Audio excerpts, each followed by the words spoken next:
الحمد لله رب العالمين والصلاة والسلام على سيد الأنبياء والمرسلين أما بعد فأعوذ بالله من الشيطان الرجيم بسم الله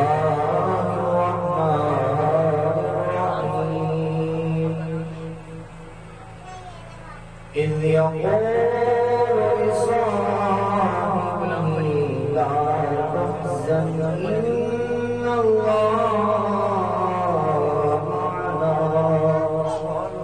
أعوذ بالله صدق الله العظيم إن الله وملائكته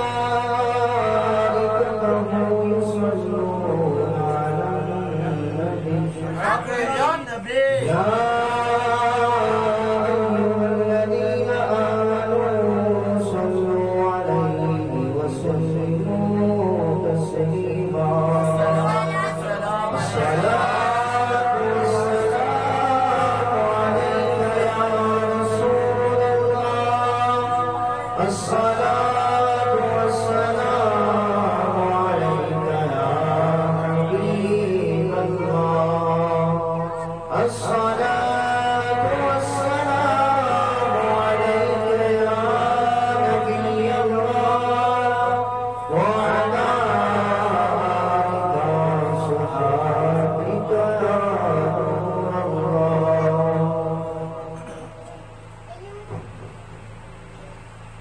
محترم اللہ تعالیٰ کی طرف سے آج کی اس مبارک محفل میں ہم سب حاضر ہیں۔ اللہ تعالیٰ ہم سب کی حاضری کو اپنی بارگاہ میں قبول و منظور فرمائے اور اللہ تعالیٰ اس محفل پاک کی برکت اس گھر میں نازل فرمائے اور اللہ تعالیٰ ہم سب کو اس محفل پاک کی برکت نصیب فرمائے۔ الحمدللہ ہم وہ خوش نصیب ہیں کہ جو پیارے محبوب علیہ السلام کے ہر صحابی سے محبت کرتے ہیں اور ہماری محبت کا قرآنی دعویٰ یہ ہے کہ پیارے محبوب علیہ السلام کے دامن سے جو بھی وابستہ ہوا دیدار مصطفیٰ کا شرف پایا، صحبت مصطفیٰ کا شرف پایا اور ایمان ہی کی حالت میں دنیا سے رخصت ہوئے تو اس ہستی کو صحابی رسول کہا جاتا ہے۔ اور جب صحابی رسول ہونے کا اعزاز پا لیا تو پھر صحابی رسول ہونے کے اعزاز کے بعد قرآن ان کے بارے میں یہ شان بیان کرتا ہے کہ جو بھی دامن مصطفیٰ سے وابستہ ہوا پیارے محبوب علیہ السلام کے اصحاب میں شامل ہو گیا تو اللہ تعالیٰ اسے دنیا میں ہی جنت کا پیغام عطا فرماتا ہے، اسے دنیا میں ہی جنت کی بشارت عطا فرماتا ہے کہ اللہ تعالیٰ اس شخص کو، اس صحابی رسول کو جنت عطا فرماتا ہے۔ تو الحمدللہ جو بھی صحابی رسول ہے وہ ہمارے سر کے تاج ہیں۔ دنیا کا کوئی بھی کتنا بڑا ولی کیوں نہ ہو، صحابی کے مرتبے کو نہیں پا سکتا، صحابی کے مرتبے کو تصور میں بھی نہیں لا سکتا۔ یہاں تک کہ حضور غوث پاک رضی اللہ تعالیٰ عنہ تمام ولیوں کے سردار ہیں، لیکن پھر بھی دربار رسالت کے فیض یافتہ صحابی رسول سے بڑا مرتبہ نہیں ہو سکتا۔ صحابہ کرام رضی اللہ تعالیٰ عنہ کی فضیلت سب سے جدا جانا ہے، اسے پاک ولیوں کے سردار ہیں، اس کے باوجود بھی ایک صحابی رسول رضی اللہ تعالیٰ عنہ کا مرتبہ غوث پاک سے بہت بلند والا ہے. تو الحمدللہ یہ ہمارا اعزاز ہے، ہماری خوش نصیبی ہے کہ جو بھی صحابی رسول ہے وہ ہمارے سر کے تاج ہے. ہم ہر صحابی رسول کو جنتی کہتے ہیں. اسی لیے بانی دعوت اسلامی حضرت علامہ مولانا محمد الیاس ستار قادری دامت برکاتہ العالیہ نے یہ فتنہ پیدا ہونے سے کچھ ہی عرصہ پہلے قوم کو یہ نعرہ دیا، کیونکہ ولی دور دراز ہونے والے خدشات کو بھی جان لیتا ہے کہ ایک ایسا باب کھلنے والا ہے کہ جو صحابہ کرام رضی اللہ تعالیٰ عنہ کی توہین کرے گا. آپ نے پہلے ہی قوم کو ہوشیار کرتے ہوئے فرمایا، آپ کو بھی وہ نعرہ آتا ہوگا، میرے ساتھ مل کر جواب دیجیے گا، ہر صحابی نبی جنتی جنتی. اور جو لوگ صدیق اکبر سے بغض رکھتے ہیں، آپ نعرہ دیا ہر صحابی نبی جنتی جنتی، حضرت صدیق بھی جنتی جنتی، اور عمر فاروق بھی جنتی جنتی، عثمان غنی جنتی جنتی، ہر زوجہ نبی جنتی جنتی، معاویہ بھی جنتی جنتی، اور ابو سفیان بھی جنتی جنتی. جن لوگوں کا وہ بغض رکھتے ہیں ان تمام کا نعرہ لگوا کر قوم کو بتا دیا کہ یہ جو بھوگ رہے ہیں صحابہ کرام رضی اللہ تعالیٰ عنہ کے بارے میں، ہوشیار ہو جاؤ کہ جنتی لوگوں کے بارے میں بول رہے ہیں. اور ہم تو مولا علی سے پیار کرتے ہی ہیں، اسی لیے مولا علی کا بھی نعرہ عطا فرمایا کہ فاطمہ اور علی جنتی جنتی ہے، حسن حسین بھی جنتی جنتی. الحمدللہ ہم ایسے لوگوں کے ساتھ وابستہ ہیں کہ جو اللہ والوں سے دور نہیں کرتے بلکہ اللہ والوں سے جوڑے رکھتے ہیں. الحمدللہ کہ حضور سیدی ابو بکر صدیق رضی اللہ تعالیٰ عنہ کا ماہ مبارک چل رہا ہے، اور صدیق اکبر رضی اللہ تعالیٰ عنہ تو وہ ہیں کہ رب تعالیٰ نے تمام انبیاء کے بعد انسانوں میں سب سے افضل آپ کی ذات کو بنایا. سب سے بڑا مقام و مرتبہ انبیاء کے بعد حضرت سیدنا ابو بکر صدیق رضی اللہ تعالیٰ عنہ کو عطا فرمایا. اور آپ کو جو مقام و مرتبہ عطا فرمایا، آپ کے بچپنے کا یہ عالم ہے، آپ کو بچپنے کے عالم میں رب تعالیٰ نے ایسا نوازا کہ بچپنے کے عالم میں اس بات کا شعور نہیں ہوتا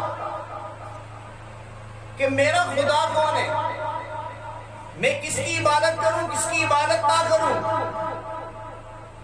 بچہ ماں باپ کے مذہب پر ہوتا ہے، گھر میں جس خدا کا نام لیا جا رہا ہوتا ہے بچہ اس تعلیم کے مطابق اپنی زبان سے نام نکالتا ہے.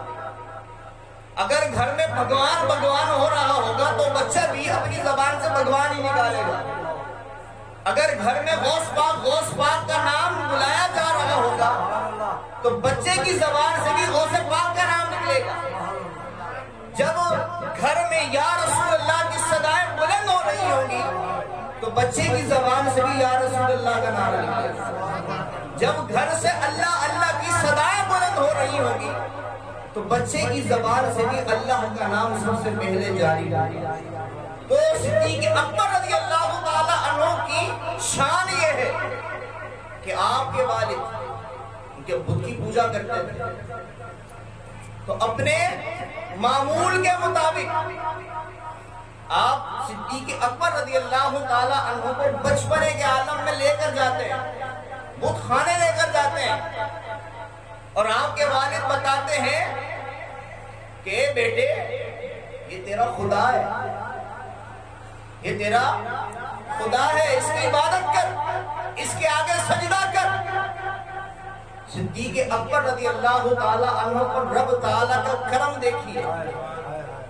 آپ رحمت اللہ رضی اللہ تعالیٰ عنہ پر رب تعالیٰ کا کیسا خصوصی فضل و کرم تھا. آپ اس بت کو دیکھ کر یہ سمجھ جاتے ہیں کہ جو محتاج ہو وہ خدا نہیں ہو سکتا. جو محتاج ہو وہ خدا نہیں ہو سکتا. جو ایک خود مجسمہ بنا ہوا ہے، جس کے ہاتھ پاؤں حرکت نہیں کر سکتے، اگر اس پر کوئی حملہ کرتا ہے تو یہ اپنے آپ کو محفوظ نہیں رکھ سکتا، یہ اپنے آپ کو بچا نہیں سکتا. یہ دنیا کو کیا بچائے گا؟ یہ اپنے ماننے والوں کو کیا بچائے گا؟ صدیق اکبر رضی اللہ تعالیٰ عنہ اس بت سے کلام فرماتے ہیں. آپ فرماتے ہیں اے بت، میرے والد نے بتایا تو میرا خدا ہے، مجھے بھوک لگی ہے، مجھے کھانا دے دو. ابھی آپ بچپنے کے عالم میں اس بت سے کلام فرما رہے ہیں، اے میرے خدا، جو کہ میرے والد کہہ رہے ہیں تو خدا نہیں ہو سکتا. اگر تو خدا ہے تو مجھے بھوک لگی ہے، مجھے کھانا دے. وہ تو مجسمہ تھا، بت تھا، تو کیا جواب دے؟ کوئی جواب نہ آیا. صدیق اکبر رضی اللہ تعالیٰ عنہ نے فرمایا اے بت، مجھے کپڑے چاہیے، مجھے کپڑے دے. جب بھی کوئی جواب نہ آیا. لیکن صدیق اکبر رضی اللہ تعالیٰ عنہ بچپنے کے عالم میں ہے. آپ رضی اللہ تعالیٰ عنہ کو اس بات کا شعور ہے کہ جو محتاج ہو وہ رب نہیں ہے.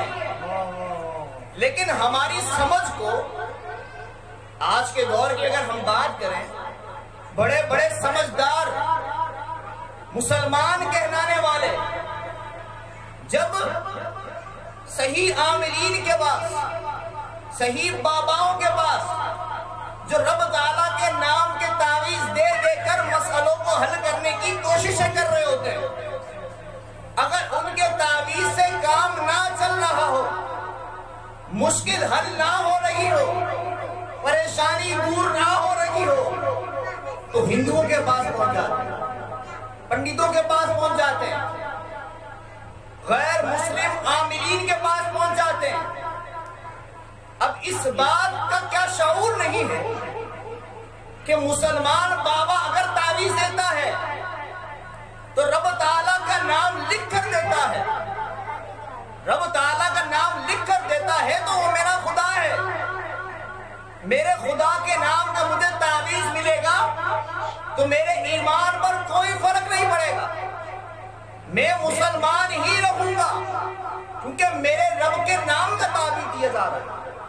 لیکن مسلمان اس بات کو بھول جاتا ہے، اسے اس بات کا شعور نہیں رہتا کہ جب میں ایک کافر کے پاس تعویذ لینے جاؤں گا تو جب کافر مجھے وہ تعویذ دے گا اس میں کس کا نام لکھا ہوگا؟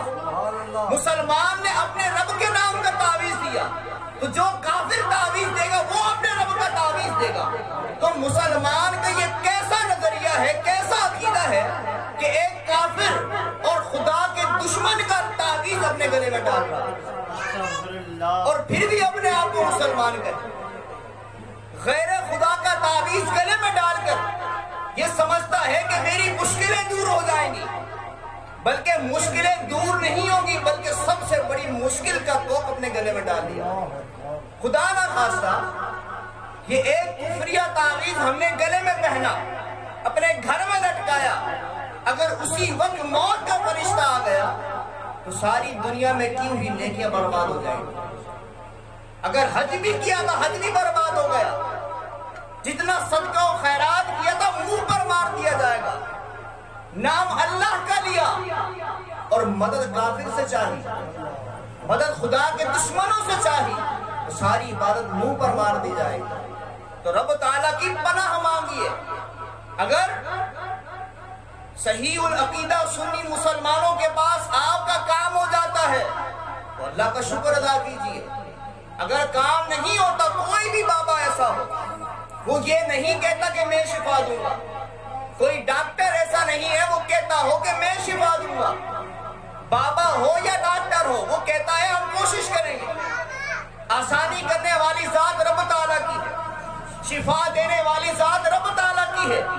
اگر رب تعالیٰ نے تمہارے حق میں اس مشکل سے چھٹکارا لکھا ہے، اس پریشانی سے نجات لکھی ہے، اس بیماری سے نجات لکھی ہے تو تمہیں مل کر رہے گی. ہم صرف کوشش کر سکتے ہیں. تو کوشش کرنا بندے کا کام ہے، کامیابی رب تعالیٰ دیتا ہے، لیکن ہمیں اپنی سمت کو درست کرنا چاہیے۔ اگر ہمارا کام ہو جاتا ہے تو اللہ تعالیٰ کا شکر ادا کریں، اگر نہیں ہوتا تو رب تعالیٰ کی رضا پر راضی رہیں۔ جب رب تعالیٰ کی رضا پر راضی رہیں گے انشاءاللہ رب تعالیٰ ضرور کرم فرمائے گا، رب تعالیٰ ضرور کرم فرمائے گا۔ بہرحال صدیق اکبر رضی اللہ تعالیٰ عنہ کو جب جواب نہ ملا، آپ نے کھانا مانگا کھانا نہ ملا، کپڑے مانگے کپڑے نہ ملے، چنانچہ صدیق اکبر رضی اللہ تعالیٰ عنہ نے پھر تیسرا کام کیا، بولا تو جواب نہیں دیتا، اب میں تجھے پتھر مارتا ہوں، اگر تو خدا ہے تو اپنے آپ کو بچا کے دکھا۔ آپ فرماتے ہیں اگر تو خدا ہے تو اپنے آپ کو بچا کر دکھا۔ آپ نے پتھر اٹھایا اور اس بت کو دے مارا، بت کے دو ٹکڑے ہو گئے۔ بولا تو کیسا خدا ہے، تو اپنے آپ کو تو بچا نہیں سکتا، اپنے ماننے والوں کو کیا بچائے گا؟ اپنے ماننے والوں کو کیا بچائے گا؟ یہ تھا بچپنے کا عالم، کہ بچپنے کے عالم میں بھی خدا کو جانچ رہے ہیں، خدا کو جانچ رہے ہیں، اس کے بعد اسے معبود سمجھ رہے ہیں۔ تو صدیق اکبر کی یہ شان ہے کہ بچپنے عالم میں، بچپنے کی کیفیت میں جھوٹے خداؤں کو پہچان لیا، اپنے والد کے کہنے میں نہ آئے کہ والد نے کہہ دیا یہ بت میرا خدا ہے تو میرا خدا ہے، آپ نے تسلیم نہ کیا بلکہ اس سے گفتگو کی۔ جب وہ خدا کے مرتبے پر نظر نہ آیا تو آپ نے پتھر مار کر والد کو بھی دکھا دیا کہ دیکھو یہ تمہیں کیا بچائے گا، یہ تو خود کو نہیں بچا سکتا۔ لیکن باپ کے دل میں پھر بھی اس بت کی محبت تھی۔ آپ نے صدیق اکبر رضی اللہ تعالی عنہ کو تھپڑ دے مارا، تو نے یہ کیا کیا؟ ہمارے خدا کو تو نے مار دیا، ہم جس کی عبادت کرتے ہیں، جس کی پوجا کرتے ہیں، تم نے اس کے دو ٹکڑے کر دیے۔ آپ کو گھر پر لے کر آتے ہیں اور آپ کی والدہ کو سارا واقعہ بتایا، جناب آپ کے بیٹے نے آج یہ کیا۔ جب ماں نے سنا تو ماں بھی اسی خدا کو اپنا خدا سمجھتی تھی، لیکن اپنے بیٹے کی ایک شان ماں بھی دیکھ چکی تھی، اپنے بیٹی کی ایک شان ماں بھی دیکھ چکی تھی۔ جب آپ کی ماں نے یہ واقعہ سنا تو آپ کی والدہ نے کہا میرے اس بچے کو کچھ مت کہو، کیونکہ جب یہ پیدا ہوا تو مجھے ایک غیبی آواز سنائی گئی، مجھے ایک غیبی آواز سنائی دی گئی اور مجھے کہا گیا یا امت اللہ علی التحقیق، اے عورت تو خوشبخت ہے، تیرے لیے خوشخبری ہے کہ جو تو نے بچہ جنا ہے نا یہ عتیق ہے، یہ عتیق ہے۔ اس کا مطلب یہ ہے کہ یہ جہنم سے آزادی آپ کا پیدا ہوتے ہی بتایا جا رہا ہے کہ یہ عتیق ہے۔ جب پیارے محبوب کے دربار میں حاضر ہوئے تو فرمایا کہ تم میں سے کون جنتی شخص کو دیکھنا چاہتا ہے، جہنم سے آزاد یافتہ شخص کو دیکھنا چاہتا ہے؟ فرمایا کہ میرے صدیق کو دیکھ لو۔ اس نے میرے صدیق کو دیکھ لیا، اس نے جہنم سے آزاد یافتہ شخص کی زیارت کر لی۔ اسی لیے آپ کی والدہ کو بتایا گیا کہ یہ بالولد عتیق ہے، یہ بچہ عتیق ہے، اور اس کا نام بھی بتا دیا اسمہ فی السماء صدیق، کہ یہ آسمان میں وہ شخص ہے کہ اس کا نام صدیق لکھا ہوا۔ اور پھر آگے مزید بتایا کہ یہ کسی اور عام انسان کے دامن سے وابستہ نہیں ہوگا، کسی عام انسان سے اس کا تعلق قائم نہیں ہوگا، بلکہ فرمایا لمحمد صاحب ورفی، یہ محمد رسول اللہ صلی اللہ تعالیٰ علیہ وسلم کا ساتھی ہوگا اور ان کا دوست ہوگا۔ تو آپ کی والدہ نے یہ شان بیان کی۔ اور پھر صدیق اکبر رضی اللہ تعالیٰ عنہ نے اس واقعے کو دربار رسالت میں بیان کیا۔ جب دربار رسالت میں اس واقعے کو بیان کیا تو رب تعالیٰ نے اس واقعے پر مہر لگانے کے لیے جبریل علیہ السلام کو بھیج دیا، کیونکہ یہ واقعہ آپ کی والدہ نے بیان کیا تھا۔ اس واقعے کی مزید تصدیق کے لیے جب حضرت جبریل علیہ السلام دربار رسالت میں حاضر ہوتے ہیں، صدیق اکبر نے یہ واقعہ بیان فرمایا۔ حضرت جبریل علیہ السلام رب تعالیٰ کا پیغام لاتے ہیں اور پیارے آقا علیہ السلام کے دربار میں سلام پیش فرمانے کے بعد فرماتے ہیں کہ آپ کے صدیق نے سچ فرمایا ہے، آپ کے صدیق نے سچ فرمایا ہے۔ تو صدیق اکبر رضی اللہ تعالیٰ عنہ کا مقام ایسا ہے کہ ہماری سمجھ سے والا تھا، لیکن بس ہمارا فائدہ اسی میں ہے کہ صدیق اکبر رضی اللہ تعالیٰ عنہ سے محبت کرتے ہیں۔ صدیق اکبر رضی اللہ تعالیٰ عنہ سے محبت کرنے میں ہی نجات ہے۔ چنانچہ حضرت عبداللہ بن عمر رضی اللہ تعالیٰ عنہ فرماتے ہیں کہ جب صدیق اکبر رضی اللہ تعالیٰ عنہ پیدا کیے گئے، بڑی پیاری حدیث بات ہے، آپ فرماتے ہیں کہ جب صدیق اکبر رضی اللہ تعالیٰ عنہ پیدا کیے گئے تو رب تعالیٰ نے جنت عدن سے فرمایا کہ مجھے میری عزت و جلال کی قسم میں تجھ میں اسی شخص کو داخل کروں گا جو صدیق اکبر سے محبت کرنے والا، جو صدیق اکبر سے محبت کرنے والا ہوگا وہ جنت عدن میں داخل ہوگا۔ تو سوال اور بات بالکل واضح ہے، جو صدیق اکبر رضی اللہ تعالیٰ عنہ سے بغض رکھنے والا ہوگا اس کا ٹھکانہ کہاں ہوگا؟ اس کا ٹھکانہ تو جہنم ہی ہوگا۔ رب تعالیٰ جنت سے کلام فرما رہا ہے کہ تجھ میں اسی شخص کو داخل کروں گا کہ جو میرے صدیق اکبر رضی اللہ تعالیٰ عنہ سے محبت کرنے والا ہوگا۔